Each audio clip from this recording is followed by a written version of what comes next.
I wanted to respond to Eli Wiesel's response to Netanyahu about the Holocaust. Prime Minister Netanyahu wrote a message about the Holocaust Day, which I thought was so obvious that it hardly needed comment, but he made it, which is basically to say that as we commemorate the Holocaust this year, 2012, we have to be very cognizant of another threatened Holocaust. That would be Iran's nuclear weapons, which threaten Israel's vital existence. Iran is moving rapidly to develop nuclear weapons. It's widely recognized by the whole world. They've stated repeatedly that Israel should be removed. It's a cancer. And there's every reason to take their words seriously. I get these idiots who respond to my videos saying Iran's a peace-loving nation, they don't attack anyone, Israel's the enemy, blah, blah, blah. Just crazy talk. So Netanyahu made the obvious point that Iran's threat, and it's not just to Israel, they threaten the whole Arab world outside of Iran is scared of an Iranian nuke. They're quietly begging the United States to stop it, although it seems pretty clear that the United States and Barack Obama have no intention to stop Iran.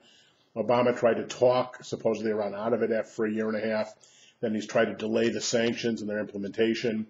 And now his national security advisor, Jim Jones, basically admitted that the whole policy of Obama is to contain Iran, which is ludicrous. He won't be able to contain Iran. He can't contain Iran now. And what all the enemies of Israel, who are also on the side of Israel in this case, not wanting Iran to have a nuclear weapon, says that if Iran is dangerous and exporting terror now, can you imagine what they'll do when they get nuclear weapons? Well, in any case, so Netanyahu is making the point that there were 6 million dead Jews in the Holocaust, and if Iran is successful in launching nuclear weapons against Israel, there'll be 6 million more dead Jews, an obvious point. Well, Eli Wiesel, who's definitely a hero and a great Jew, and somebody who's really brought the Holocaust to the understanding of the Western world through his books and teachings, he took Prime Minister Netanyahu to task, saying it's not a good analogy, you shouldn't overuse the Holocaust, it's not the same thing. Now, I don't know why it's not the same thing. It absolutely is the same thing. Just because the Nazis didn't have an atomic bomb to drop on the Jews, and they had to use gas and bullets that killed Jews one at a time, or groups of 100 at a time. Believe me, if they had a nuclear bomb, they could drop it on Jews and kill 6 million at one time, they would have done that.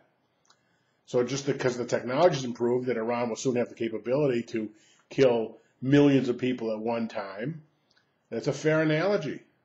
So what's the difference if 6 million died in the Holocaust and 6 million, God forbid, die?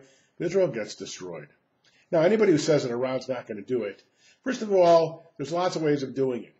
Now, for example, Hezbollah agents are pouring across the borders of the United States.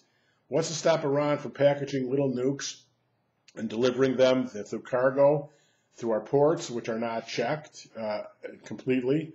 And then these Hezbollah agents go detonate these bombs in 20 American cities and kill 1 million people altogether? I mean, and then Iran could say, well, it wasn't me. And Iran's already made it clear that if they lose 10, 20, $30 million and 30 million people in a nuclear exchange, it'll be okay with them.